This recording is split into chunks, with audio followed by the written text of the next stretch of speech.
नमस्कार, breaking now देख रहे हैं आप और आपके साथ मैं हूं परवीन शेख। इस वक्त की बड़ी खबर अमेरिका से आ रही है, जहां पर कई टीवी चैनल्स ने यह दावा किया है कि ईरान के न्यूक्लियर साइट्स अब भी बरकरार हैं, उन्हें कोई नुकसान नहीं पहुंचा है, जिसको लेकर अमेरिकी राष्ट्रपति डोनाल्ड ट्रंप भड़क गए हैं और वो कह रहे हैं कि ये फेक न्यूज फैलाने का काम कर रहे हैं। इसी खबर पर ज्यादा अपडेट के लिए मेरे साथ जुड़ रहे हैं कैपिटल टीवी के editor in chief doctor Manish Kumar.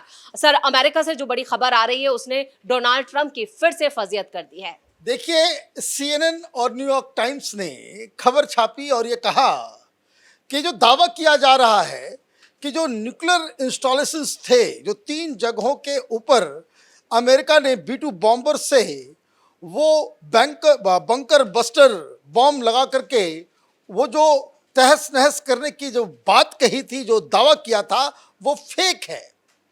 वहां कुछ नहीं हुआ।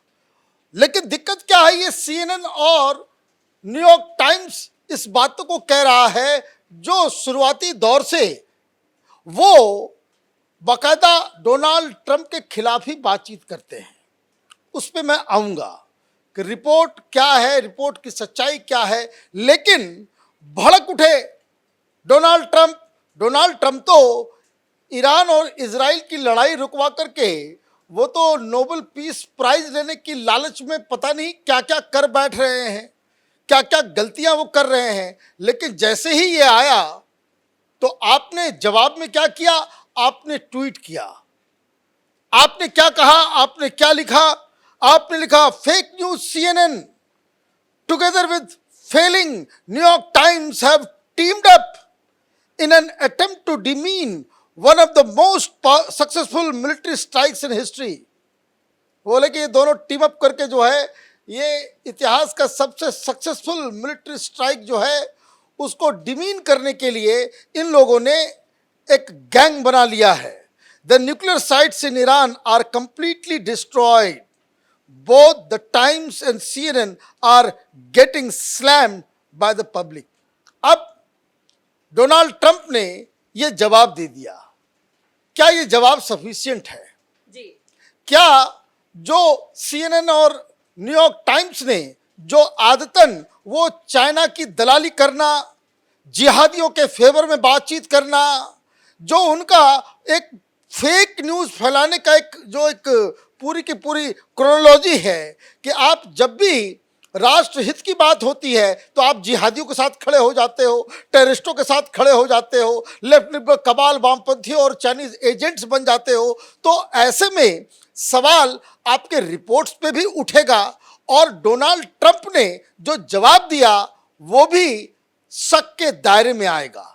अगर कोई फेक न्यूज़ फैला रहा है, CNN और न्यूयॉर्क टाइम्स ये कह रहा है कि नहीं जी सब कुछ सुरक्षित है, तो डोनाल्ड ट्रंप को या अमेरिका की सरकार को वो ट्वीट के ऊपर जवाब नहीं चाहिए।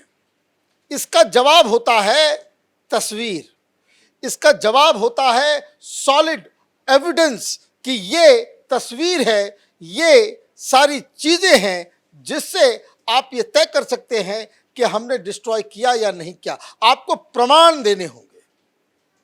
जैसे इंडिया ने अटैक किया कि हमने 9 ठिकाने को तबाह बर्बाद कर दिया।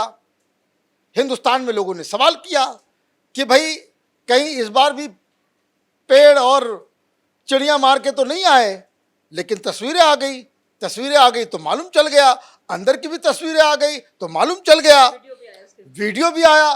फिर हमने एयर बेसिस को तोड़ा तो उसकी भी तस्वीरें आ गई कि भाई ये आप सबूत जब देते हैं,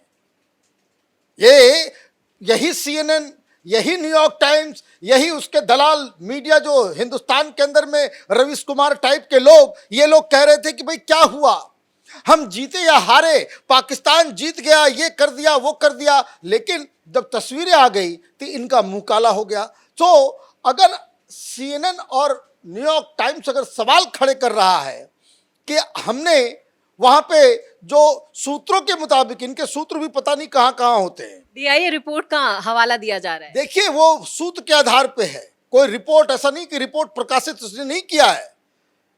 ये 7 लोगों से हमने बातचीत की, उनके आधार पे भाई कौन लोग हैं, क्या है, नहीं है, मैं उस पे आऊंगा। लेकिन अगर सवाल खड़े होते हैं तो इसका जवाब ट्वीट पे नहीं, ट्रुथ के ऊपर 4 लाइन लिखने से नहीं, बल्कि सॉलिड एविडेंस होना चाहिए। अब आते हैं ये CNN और न्यूयॉर्क टाइम्स के डर्टी वर्क्स के ऊपर।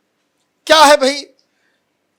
The findings first reported by CNN, citing 7 individuals briefed on the assessments, noted that early evaluation from Defense Intelligence Agency suggests। अब आप ये बताइए, ये खेल जो है शब्दों का इतना खतरनाक होता है ना, लोग गच्चा खा जाते हैं।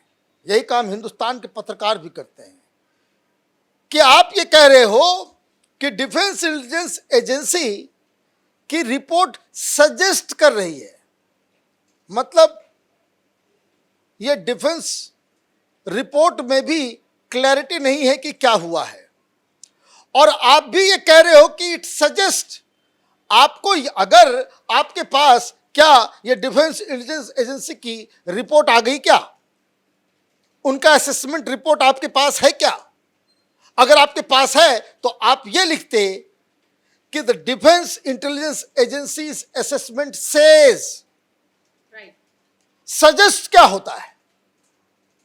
आप जो है आप मैंने सूत्रों के हवाले से उल्टी पुल्टी बातें आप लिख दोगे।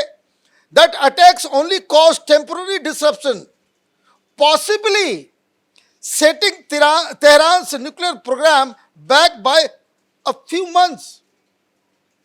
पॉसिबली है ना, मतलब ये जो CNN की रिपोर्टर है, जो जिसने ये रिपोर्ट किया है, ना इसने रिपोर्ट देखा है, ना क्रेडिबिलिटी है। आप पॉसिबिलिटी, सजेशन, ये इस तरह के वर्ड्स का इस्तेमाल, ये टिपिकल वामपंथी प्रोपेगेंडा का जो है एक हथियार।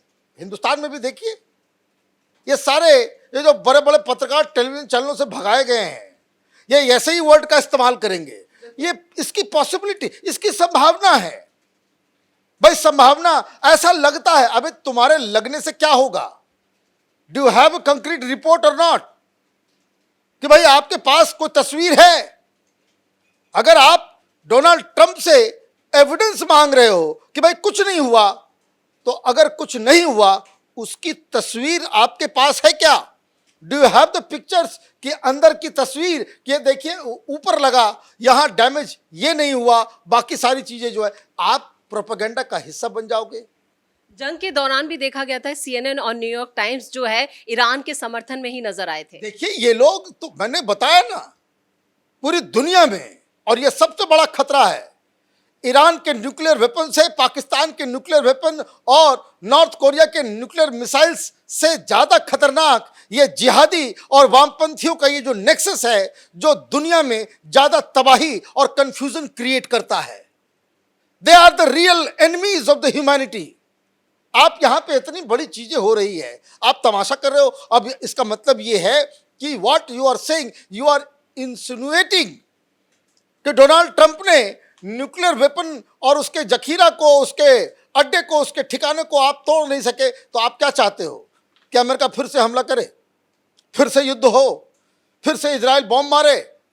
क्योंकि अगर आप ये कह रहे हो कि भाई इजराइल ने कहा, अमेरिका ने कहा कि हमारा टारगेट पूरा हो गया, अब शांति, लेकिन आपको शांति पसंद नहीं है जी। आप जो है जिस तरह से हिंदुस्तान में मीडिया का एक वर्ग मोदी की घृणा में, उसका जो है हृदय जो है वो काला हो चुका है ना, इतना ज्यादा फ्रस्ट्रेशन में ये लोग जी रहे हैं कि दिन रात मोदी मोदी को गाली देना, इसी तरीके का काम वहां के ये CNN और न्यूयॉर्क टाइम्स का काम है।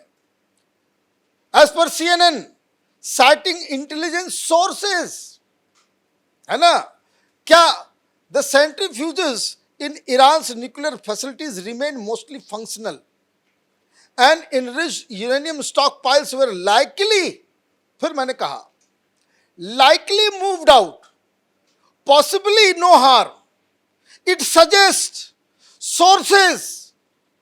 मतलब एक सेंटेंस में 10-10 जो है कयास आप लगा देते हो और कहते हो कि भाई हम तो इंटरनेशनल मीडिया है और ये पूरी दुनिया में ये प्रोपेगेंडा कि भाई ये हार गया और ये क्या, ईरान में लोग सेलिब्रेट कर रहे हैं, इराक में लोग सेलिब्रेट कर रहे हैं।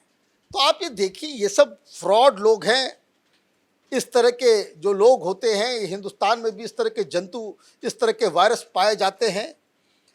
They are the real enemy of democracy, humanity. और ये लोग जिहादियों और वामपंथी, ये जो लेफ्ट एंड राइट टेररिस्ट हैं पूरी दुनिया में, उसके समर्थन में ये काम करते हैं। मुझे लगता है कि ये इस तरह का कन्फ्यूज़न इस सीज फायर के बाद ये लोग क्रिएट करते रहेंगे।